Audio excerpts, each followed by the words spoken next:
What's stopping you from becoming a Catholic?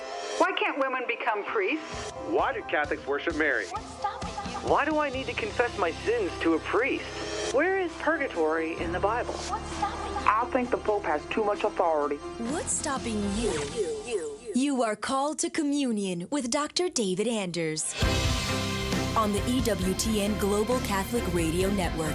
Hey everybody, welcome again to Call to Communion here on EWTN. It's the program for our non-Catholic brothers and sisters. If you have a question about the Catholic faith, we are here to answer that question. Here's our phone number, 833-288-EWTN. That's 833-288-3986.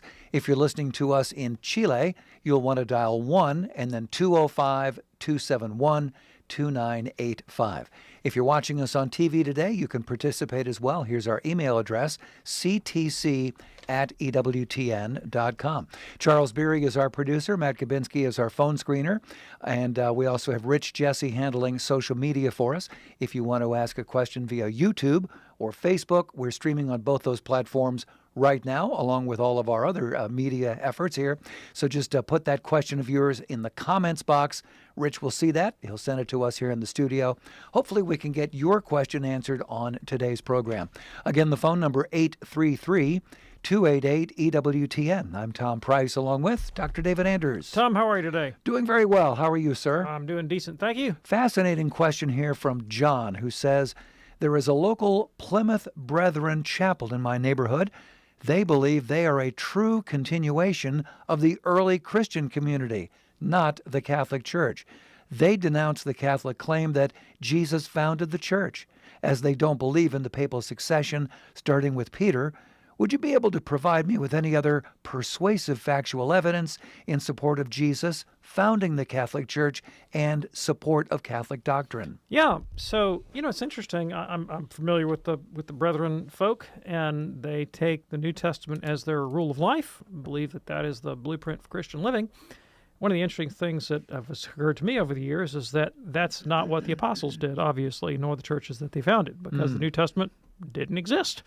And even after the New Testament texts were composed, they did not exist as a canon, that is to say, an authoritative list that was put together. And even when it existed as a canon, it wasn't received by its recipients as a rule of life, right? So when you actually look at the writings of the earliest Christians, they tell you what their rule of life was, and it was the authority and the teaching and the traditions of the Catholic Church. And that's explicit in the writings of the earliest Christians that we have. So whatever else you can say about the Plymouth Brethren, their way of life is not apostolic, and it doesn't conform to the pattern of the earliest Christians. But that wasn't your question. Your question was, what evidence is there for Christ having founded the church? Well, Yes. How how about the express words of Jesus himself, who said, I will found my church? Bingo. Yeah. And the writings of the apostles that clearly understand the church to be one holy Catholic and apostolic. Mm-hmm. That there's no conception in Christian antiquity of say, a variety of independent, autonomous congregations. Rather, there's an understanding that those congregations are participants in a common enterprise and subject to a common authority. I mean, what else could you take away from the 15th chapter of the book of Acts when the apostles and elders meet in Jerusalem in a council and decide matters of universal policy that are then imposed upon and carried to all the churches throughout the world? So that's explicitly the teaching of the New Testament. And why otherwise would Paul have said, so, for example, to Titus, Titus, the reason I left you in Crete was so that you could appoint successors to this ministry, and to Timothy to fan into flame the gift in him through the laying on of Paul's hands, if there was no intention to perpetuate a sacred ministry from one generation to the next, given that that's explicitly what the apostle said he was doing. Sure. And then extra-biblically, you get into the writings of the second century church fathers, the apostolic fathers like Ignatius of Antioch, and the teaching of Catholicity and apostolicity and apostolic succession is absolutely explicit. So, I mean, this is an historical question. Yeah. And I'm sorry, but the Plymouth Brethren position just falls apart. Okay. Well, John, thanks so much for your question today. Here's one. This is an email that came in overnight, David. Joanne says, my mother has always prayed her rosary, and she has dementia now. Her new caregiver wants her to wear her rosary as a necklace. Is this permitted?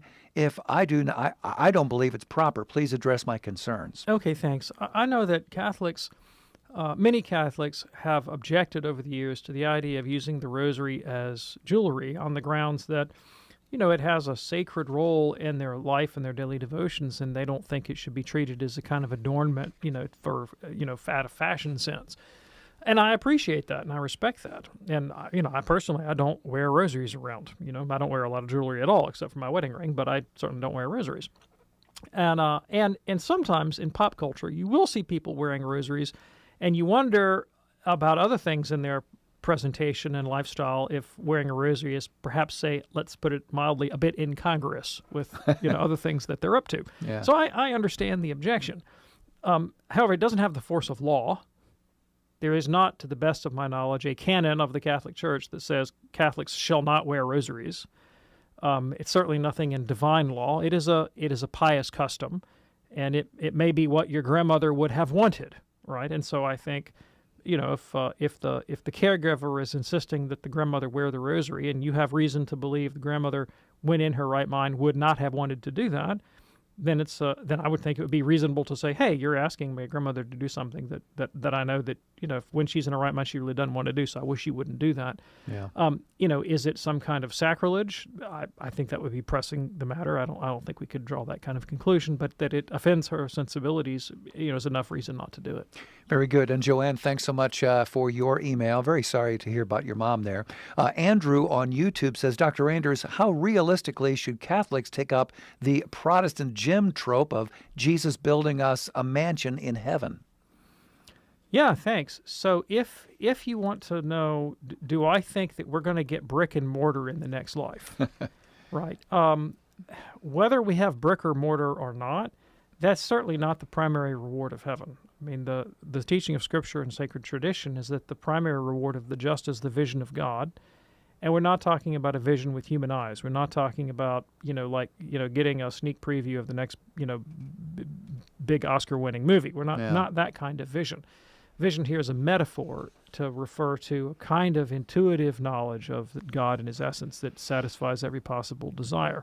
It's a spiritual reality, not something that can be perceived by sense. Now, we will have bodies, and presumably they'll be up to something, but with respect to that, Paul says, eye hasn't seen, ear hadn't heard, nor has it entered into the heart of man what God has in store for those who love Him. Yes, indeed. Andrew, thanks for checking us out on YouTube. In a moment, we'll get to Natalie on the phone from Boise, Idaho. Lines are available for you as well at 833-288-EWTN for Call to Communion. Do stay with us.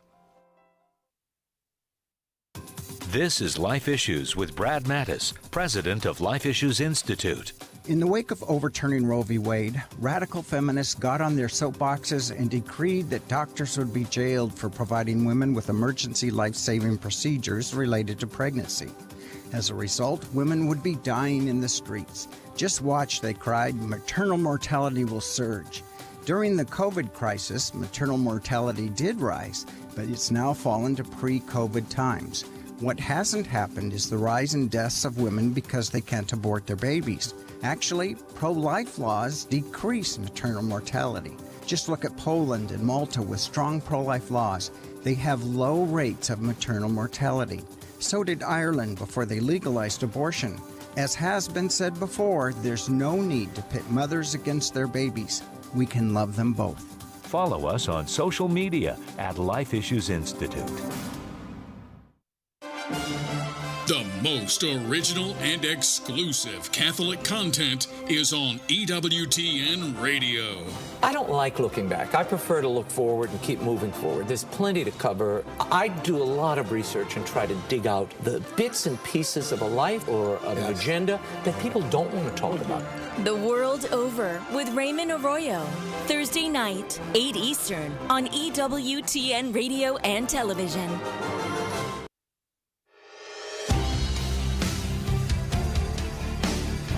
It's Called to Communion with Dr. David Anders here on EWTN. Before we go to the phones, we just heard from Father Bill Fox, who checked in on YouTube.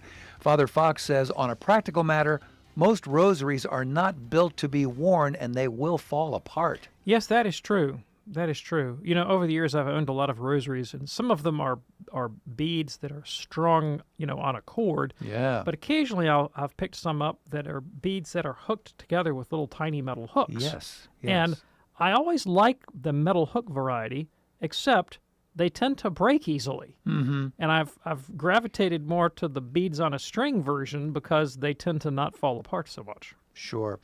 I know that EWTN sells the Warrior's Rosary, which is built like a tank. It'll be here when we're long gone. It's just fantastic. If you're ready now, let's go to the phones at 833-288-EWTN.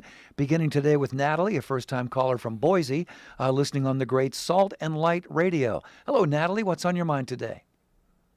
Hi. Well, my husband and I have lots of family that were baptized Catholic and then didn't really take their faith serious and then married someone outside of the Catholic Church. And we have one couple, and specifically, where he came back to the faith, and his wife was not Catholic. And so she doesn't want to get their marriage convalidated because she would have to admit that her marriage is not valid. And they have children, and she believes completely that their marriage is 100% valid. And so I guess it's a two-part question. So the first part is, is there anything that we can do to help encourage that, or what we can do? And then the second part of the question is, we have multiple, 3 or 4 people in our family that are married like that. Is there any obligation as Catholics that we don't recognize their marriages, or how do we I'm with you. I work around that? I understand. Okay, so let me ask you a question real quick. So this situation is, I think you said you have a brother who's come back to the practice of the Catholic faith, but he has a non-Catholic wife, and she's unwilling to have the marriage convalidated. Is that correct? Yeah, specifically because she believes the marriage is... Got you. Okay. I have a solution for him, and it will not offend the wife. In fact, it is designed specifically for his situation. When you have a married couple, or, a couple that would like to be married, and they've assumed themselves to be married, but it turns out their marriage is invalid. One of them wants to have the marriage convalidated. The other does not want the marriage convalidated. The one that does not is a non-Catholic, but otherwise willing to remain in the marriage. When you have that situation exactly, there is a procedure called radical synation. Radical synation. And it allows for the marriage to be validated by the church without the unwilling spouse participating in an ecclesiastical ceremony. And so that is what your brother needs to do. He needs to approach the church about the radical sanation of his marriage. Now, it is possible that if he approaches his parish priest and says, I want to have my marriage radically sanated, the priest will look at him like he has two heads and say, I don't know what you're talking about. You need to have your marriage convalidated. And that is only because, priests, they should know this, but, there's such a thing as falling asleep in canon law class when you're in seminary, and it's not the most common procedure in the world. And so since it's not something they do every day, there are some priests that may not immediately jump up and say, oh, that's the right thing to do. But that's the right thing to do. Yeah, okay. Yeah. So if he doesn't get an immediate response from the priest, he needs to press in a little bit harder. And if that doesn't work, he needs to go over the priest's head to the marriage tribunal and talk to one of the canonists from the tribunal in your diocese about radical synation. And that will solve the problem. And the wife doesn't have to do anything. Like literally, she does not have to move an inch. All she has to do is want to be married to her husband. That's all she needs. And the church can radically sanate the marriage. So that's what I advise for him to do. Now, as to the theoretical question, so here's the situation. In Protestant theology, marriage is neither a sacrament nor is it an ecclesial state. What is marriage if you're a Protestant? How do Protestants understand marriage? Well, generally Protestants think that marriage is an institution founded by God, So they don't think it's unholy or something, but they think it's founded by God in the same way that, say, civil government is founded by God. Government is a divine institution according to the Protestant faith, and that God has set up the orders of the world for the sake of the common good.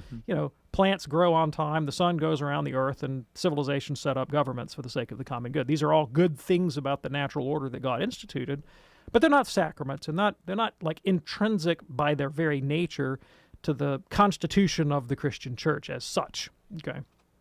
But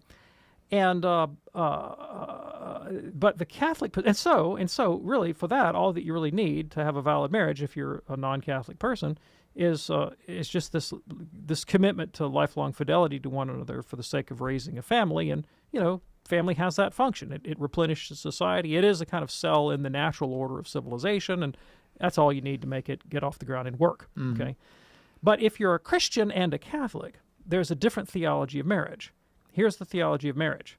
All right, you Protestants and you non-Catholics you're right as far as you go. Marriage, in that sense, is natural. It is part of the civil order and the constitution of nature, and it does serve the common good, and it does replenish society, and all those things are true. But if you're a baptized person, it's that, and it's also a sacrament. It's also a sacrament. It's a sacred sign of Christ's union with the church that's accompanied by divine grace to live that sign worthily, and it's an ecclesial state. What do I mean by an ecclesial state? It's an order of life within the church that Christ founded. In the same way that, say, being a priest there's an established order of priests within the Catholic Church. They have an office, they have a function. They rule, they govern, they teach, they sanctify, they administer the sacraments, they represent the bishops in their jurisdictions, and they have a function and an office and a place. They're constitutive of the architecture of Catholicism. You can't have the Catholic Church without the priesthood, right? You can't have the Catholic Church without the episcopacy. Religious life, being a monk, a nun, a religious brother or sister, is also an order of life within the church. Their job is to take the evangelical counsels of poverty, chastity, and obedience, and to exemplify the perfect commitment to God that is the call to holiness of every person, but to do so with a particularly eminent form of life that is then a witness to the rest of the Christian faithful. But here's the kicker. If you're a Catholic, you also believe that Christian marriage is also an ecclesial state within the church. It's just as much a part of the church's architecture, of the brick and mortar of Catholicism, as is priesthood, episcopacy, or religious life, and because Catholic marriages, first of all, they not only replenish society, but they replenish the Catholic faithful. They make new Catholics. Like, where do you think priests come from, right? But they do so in a way that the family itself becomes a kind of mini parish or a mini congregation. St. John Chrysostom called it a domestic church, and that language has become very popular, especially since John Paul II. And so parents have a kind of religious and spiritual jurisdiction over the lives of their own children. They're like priests of their own families. They're like little mini missions of the Catholic parish out there in the world, sanctifying the world and bringing the presence of Christ to their neighbors. And now let's talk about, since that community, that domestic church, that those relations that have that job in the world, what makes them that? Well, it's the sacrament of matrimony. Matrimony is what constitutes them as that domestic church. Now let's talk about how sacraments ought to be celebrated. What would you think? What would your brothers and sisters-in-law think about a Catholic priest who said, I'd like to be ordained a Catholic priest, but what I would like to do is I love Disney World in Orlando, and I have this lifelong dream that I will hogtie my bishop, and I will carry him to the top of Space Mountain, the roller coaster at Disney World, and he will ordain me to the sacred priesthood at the top of Space Mountain. After which, we will all go for a celebratory, meal at Hooters or something. All right. Wow. That, I think you would see at a glance, that would be a highly inappropriate way to celebrate ordination. Yes. Right. It would not be appropriate to the dignity of the office or the role that he's going to occupy. And in fact, if he hogtied his bishop and made him ordain him at the top of Space Mountain, it would not even count as an ordination, right? It would be invalid because it doesn't follow the canonical form that the church has laid out there, okay? Now, but marriage is just as much as an ecclesial state. And so someone that says, I don't want to bother with the church, I'd rather get married by a justice of the peace, or, I've always wanted to get married on the beach, or, I knew a couple one time that actually got married underwater. Oh, my. They were scuba divers, and they took a justice of the peace down, about 20 feet under with them. And that's what the church says. That's not actually appropriate to the nature of the sacramental act that you're undertaking. And so there is a law of the church that says if you are going to marry as a Catholic, you must do it in the presence of the minister of the church, a priest or deacon, and in the sacred space of the church itself, and in proximity to the Eucharist, and ideally with a Catholic Mass, because that underscores that this is an ecclesial state, this is a spiritual state. It's essential to the life of the church, and the church is essential to the successful functioning of the marriage as a sacramental reality. And if you don't do it that way, then we don't recognize your marriage as valid. That's the logic of the thing. Now, the church can dispense with that. A bishop, for a grave reason, can dispense from canonical form. But without that dispensation, it's not a valid marriage. And then finally, well, it is in fact the promise of the spouses that affects the sacrament, right? So the church doesn't confer marriage on people. It witnesses marriages that they confer upon one another. Nevertheless, the persons involved, the Catholics involved, the husband and wife, belong to the church and are within its jurisdiction. So just like a bishop can tell a priest, you have to celebrate Mass in that parish, not this one. You're the pastor, you're the parochial vicar, or I take away your ministry for some reason. In the same way, in the exercise of their ministry as pastors, as it were, of their own domestic church, they're also subject to the authority of their bishop. And see, a lot of Catholics, this is my marriage, my family, I'm going to do it my way. I don't have to listen to my bishop. Well, yeah, you do. Yeah, you do have to listen to your bishop. Okay. Is that helpful for you, Natalie? It is. I guess the only thing I would say is, what is our obligation as, faithful Catholics in recognizing those marriages? If it happens again. I see. So if your relatives go out and do something that the Catholic faith says they shouldn't do, and that could be marrying outside the church, but there's a lot of other things we're not supposed to be doing, right? What do you do with that? Okay, well, depending on the severity of the case, sometimes you can admonish them. When do you admonish people? Well, you admonish people when it's a serious matter and they're likely to listen to you, and you're the best person to make the admonition. Usually with situations of these kind, none of those conditions pertain, because you go state your opinion and they can tell you what they think of you and your opinion, right? And off you go, right? Yeah. And so what you do is you make a prudent judgment, and only you can make this judgment. I can't make it for you because I don't know these people.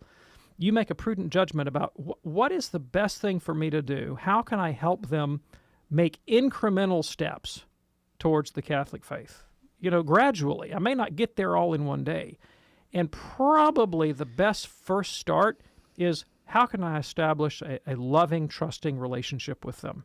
Because if I just come beating them over the head with the catechism, I'm probably going to alienate them, and that's not going to bring them closer to the truth of the Catholic faith. Let me lead with my love and compassion and goodwill, and then maybe down the road they'll be open to a deeper conversation about the nature of marriage.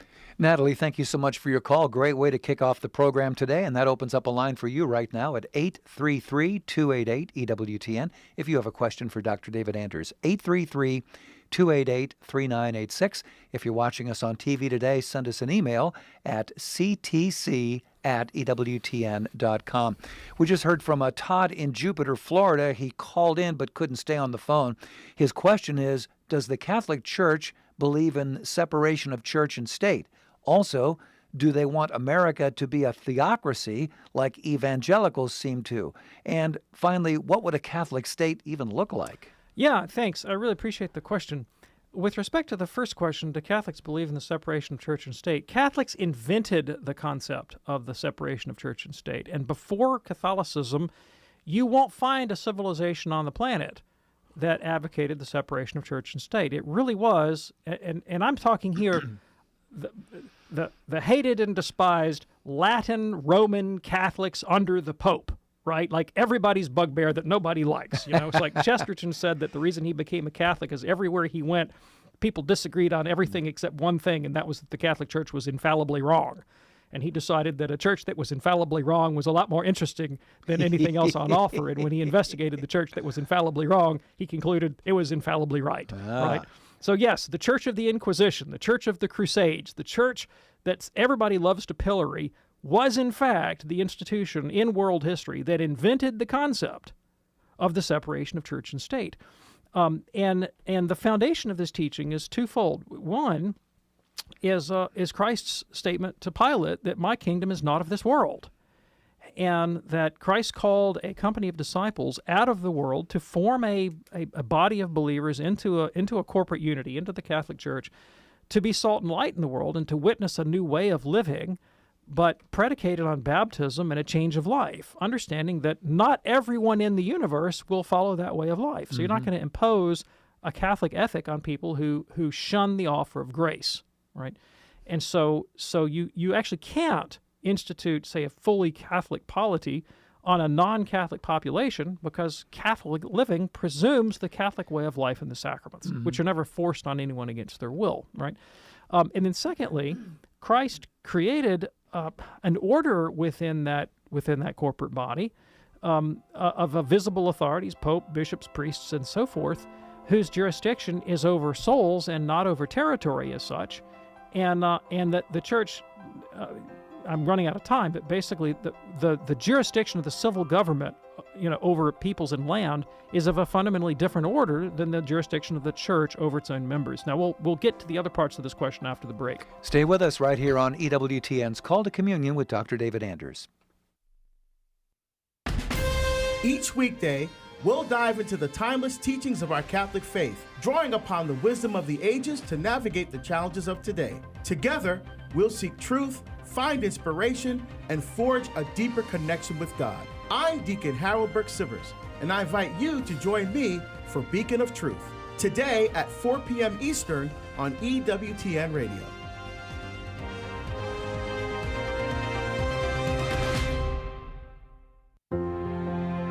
This is Father Anthony of the Community of the Beatitudes. In the name of the Father, and of the Son, and of the Holy Spirit. O Lord, you look with love upon each of us.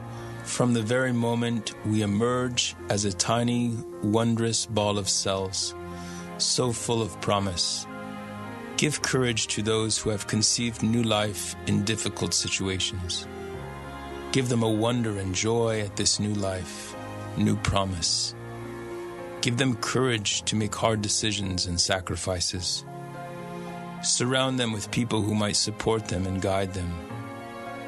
Lord, bring an end to this deep wound in the shadows of our society. Amen. In the name of the Father, and of the Son, and of the Holy Spirit. Amen.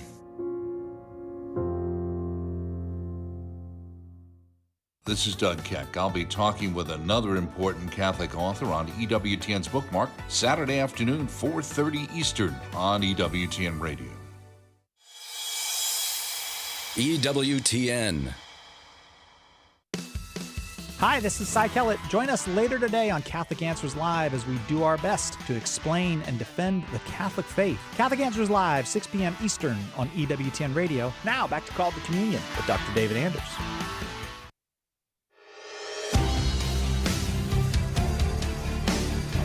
It's Called to Communion here on EWTN with Dr. David Anders. Just before the break, we were tackling some questions from Todd in Jupiter, Florida.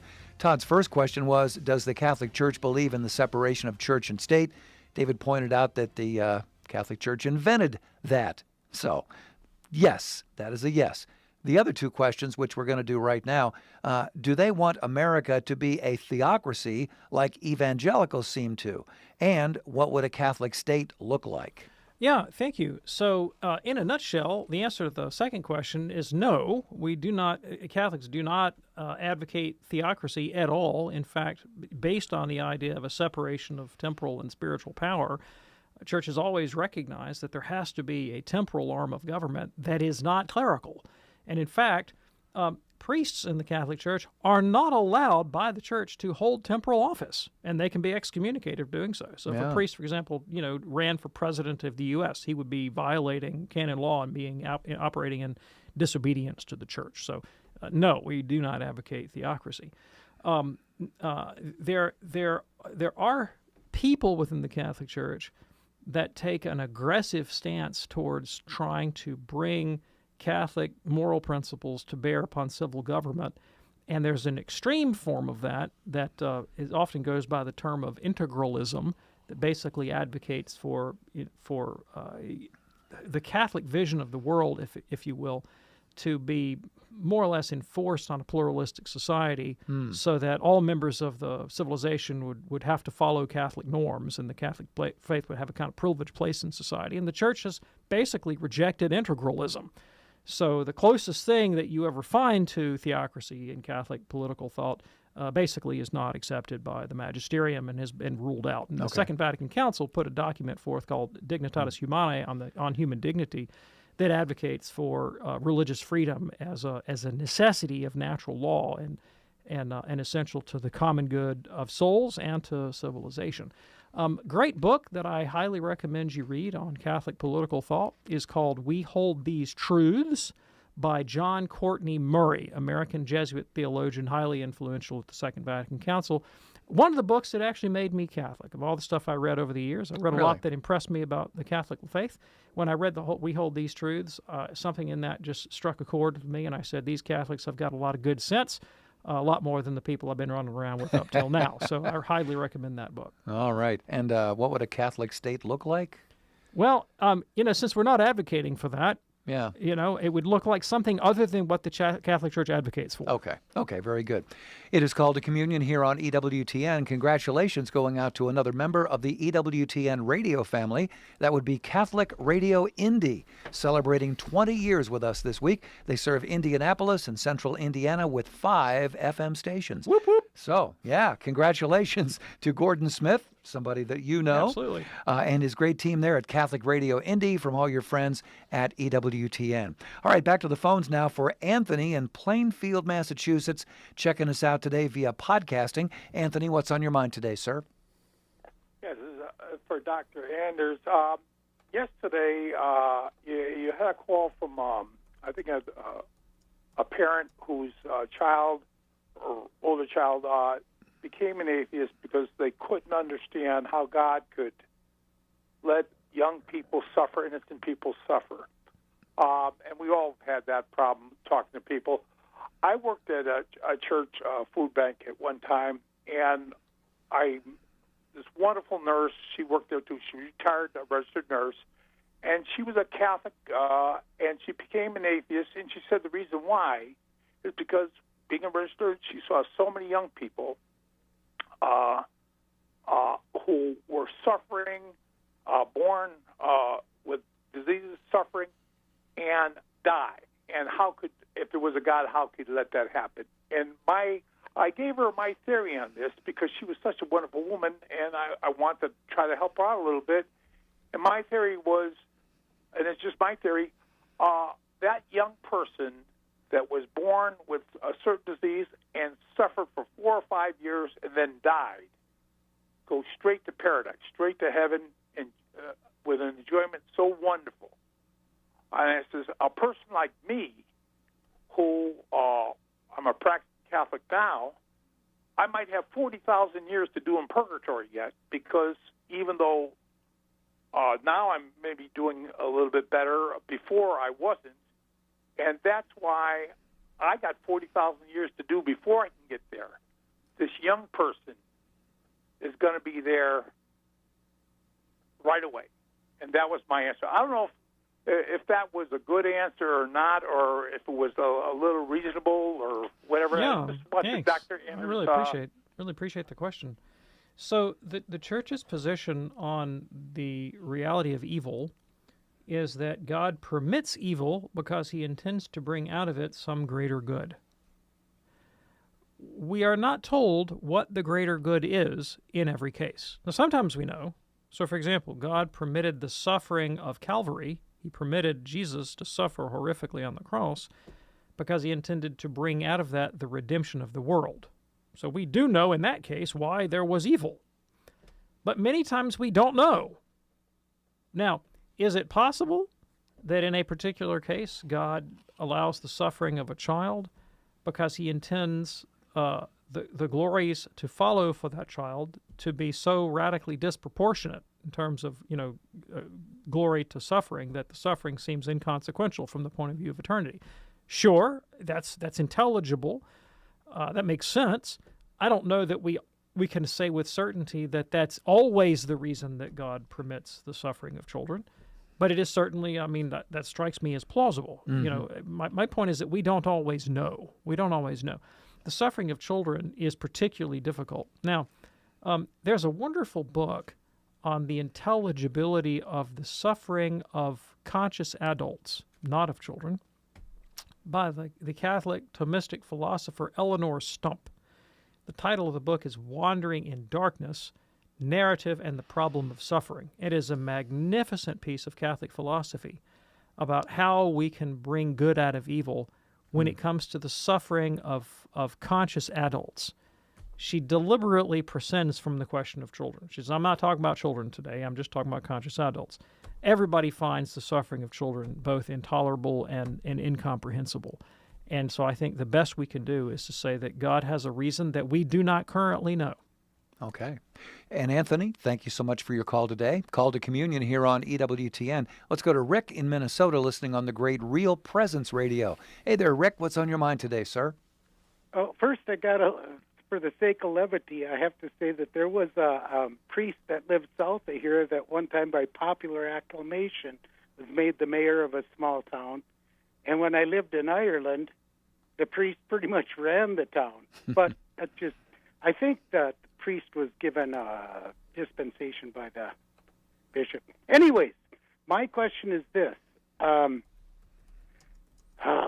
forgot my question. Oh, much has been made about spiritual communion, especially since COVID. Do you understand, and are we supposed to understand, that spiritual communion per se is a valid sacrament? Thank you for the question. It is not a sacrament. It is not a sacrament. A sacrament, by definition, is sensible. There's some sensible matter.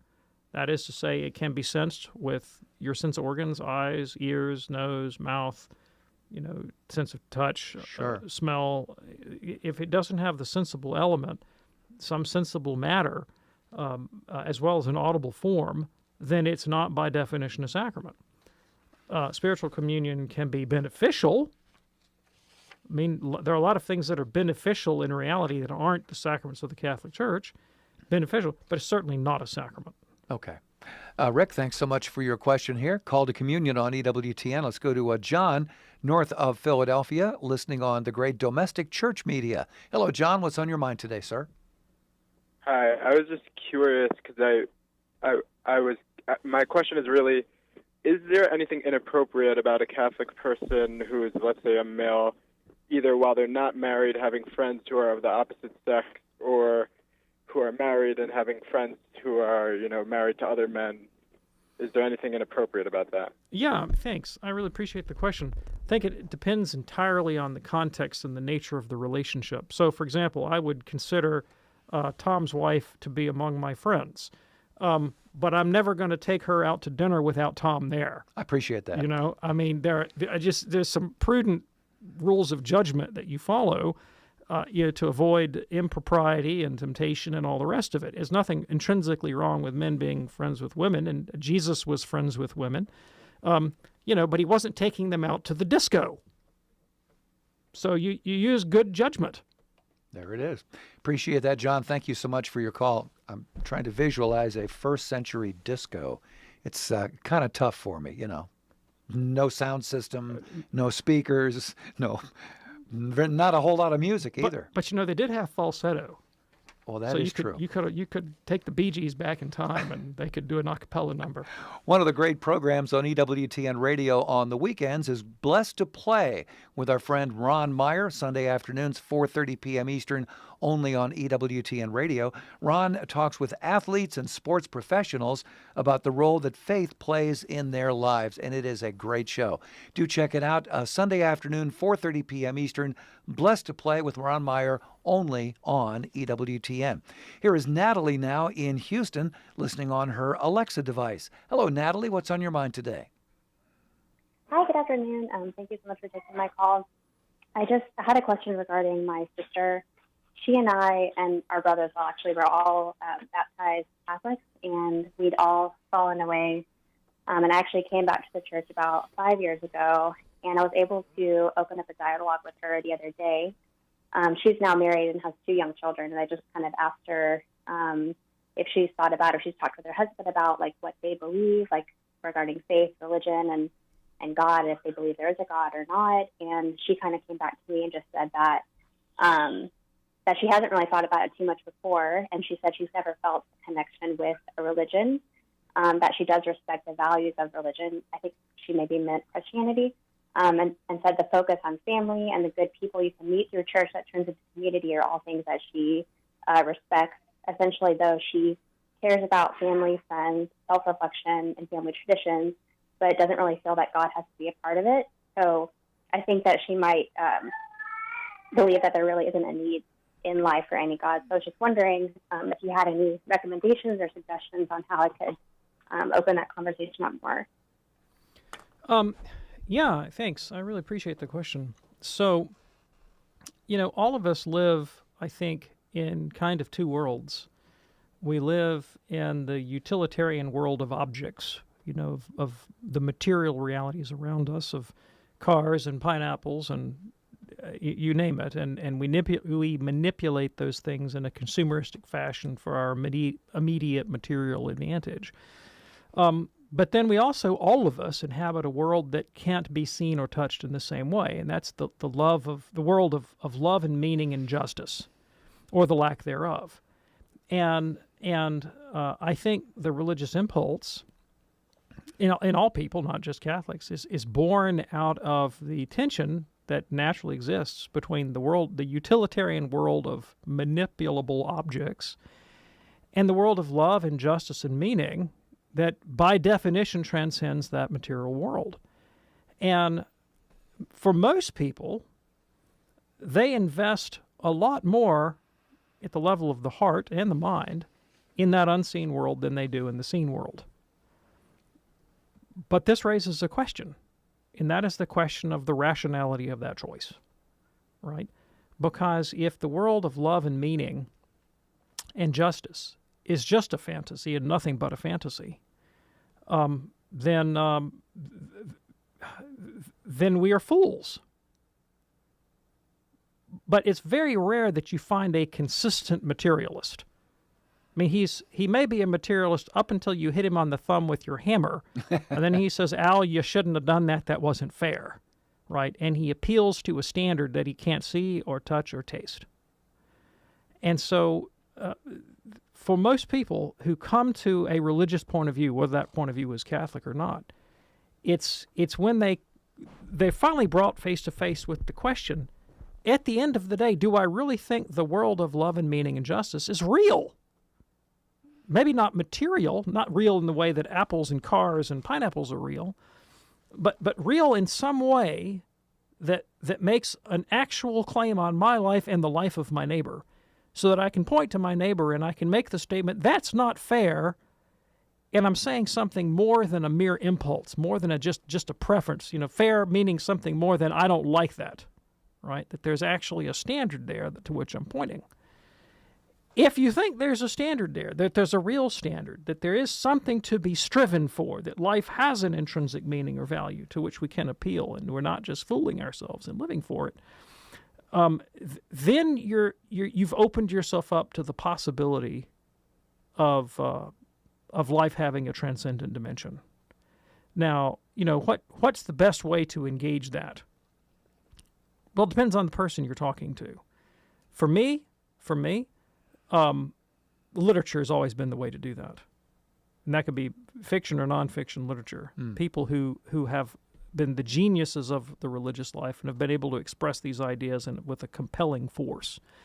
A lot of people have gotten a lot of mileage out of somebody like C.S. Lewis as an apologist. The book, The Abolition of Man, is explicitly on this discussion.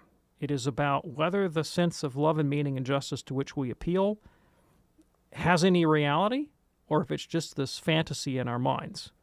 And he obviously makes the claim that that's real, that the natural law or the Tao that the Chinese would call, or the Dharma that the Indians appeal to, is a real thing, and that it sets a kind of transcendent reference point for our lives. The Catholic writer Giussani of Communion and Liberation, his book on the religious sense, another one that tackles the same theme. The writings of Pascal, the Pensée of Pascal, all about this question. So, great Catholic and non-Catholic religious apologists who have made the claim for, some sort of unseen reality. Now, if you're not a literary kind of guy, there are other ways into it, other avenues into the transcendent. The beauty is one that appeals. Bishop Robert Barron has produced a lot of audio-visual resources over the years that attempt to appeal at this level. His PBS documentary series, Catholicism, is meant to evoke something of the transcendent through the via pulchritudinus, the way of beauty. Yes. Right? But that would be true for great Catholic poets and artists as well. So some people, I know a soul, she's dead now, was a Catholic religious Dominican nun, who as a young girl felt the impulse to religion. She asked her mother to take her into the various churches in her neighborhood in Chicago, and her mother took her from one to the other. The little girl said, none of this is doing it for me. Let me see another one. And Mama said, well, there's one more, but it's different. She said, different how? She said, it's Catholic. She said, I want to see it. And she walked in, and it was the Catholic architecture and the sense of the sacred and the sanctity of the place and the transcendence that gripped her, and she looked at her mother and she said, I'm a Catholic. And as soon as she found out about religious life, she became a nun. Wow. And lived her entire life as a cloistered Dominican in Marbury, Alabama. Wow. So what is it that fires the imagination for the transcendent? Others, it might be the ethical life. For Malcolm Muggeridge, meeting Mother Teresa was a life-transforming event. He wrote the book Something Bold for God because he saw the self-sacrifice of a Mother Teresa in service to the poor out of love for Jesus. And, and something went click, so... Could be a Bach Mass. Could be a Bach Mass. Yeah. There's so much. Wow, thank you so much for your question there. It is called a communion here on EWTN. Let's go to Stephen in Jackson, Mississippi, listening on the EWTN app. Hey there, Stephen. What's on your mind today, sir? Well, first of all, Tom and David, thank you so much for the show. I am an eager convert to the Catholic faith, looking to be received before too long, and I'm more eager for listening to your show as many hours as I have, so thank you guys very much. Thank you. My question, I've got a couple of them, has to do with increases in justification and grace. Are those the same thing? What do we get that we didn't already have when we get one of those, when we merit an increase in justification? And then my second question is, the sacrifice of the Mass, hasn't God already received that sacrifice? I know the sacrifice of Christ is infinite in value, but hasn't God already received that at the cross? What are we offering him that he hasn't already received? And I'll hang up and listen to your answer. Yeah, thanks. These questions are related, believe it or not, and I really appreciate them. So in the Latin West, the idiom, the language, the metaphor that we use to describe the process of salvation is justification. That's the terminology that we use. In the Catholic East, the Greek part of the church, the word that is used is theosis. The metaphor, the idiom is theosis, which means divinization. They get that word from 2 Peter 1:4 that says we become participants in the divine nature. Latin Catholics also talk about divinization, but there is a difference in language and metaphor. The underlying reality, however, is the same. Right? In the Latin West, we talk about grace being a participation in the divine nature. So it's the same underlying reality. What takes place in justification, what takes place in theosis, what takes place in sanctification is the conformity of the soul to Jesus. And so grace isn't a substance. It's not like toothpaste that gets squeezed into a toothpaste tube. A better metaphor is think of grace as like a mold that is impressed upon clay. And, so perfect conformity would be clay coming to perfectly capture the image of the mold. Another metaphor that's used very often in the East is an iron in a fire, your soul being the iron and Christ being the fire, and the closer you come in proximity to the fire, the hotter the iron gets until it resembles the fire more and more and more. But this idea of a kind of progressive conformity. And the spiritual quest, the spiritual path, is progressive. It happens in stages, and it comes from an early stage when there is a very I can't think of a good word, a kind of loose relationship between the soul and Christ that becomes tighter over time. More impurities are purged. If you want to go back to that fire metaphor, you take iron ore in, you smelt it and take out the impurities until you've got the pure thing at the end. Right? Impurities are removed.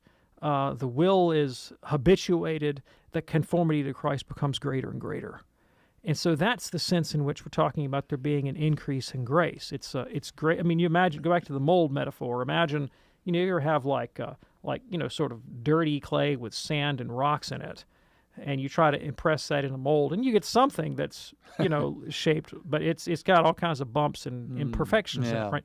Imagine cleaning out that clay, cleaning out that sand, until you've got a raw material that's really impressionable and can take that image quite perfectly. That is what sanctification is. It's this gradual removal of all those impurities, enabling a greater and greater conformity of the soul to Christ. And so the metaphor, so how can you increase, how can you merit an increase? Well, if you've made it part of the way there, it's a little bit like going downhill. You pick up steam. Sure. Right? Sure. You can get off the rails, but you can pick up steam. Okay. And again, with the question of the sacrifice of the Mass, hasn't God already derived the benefit?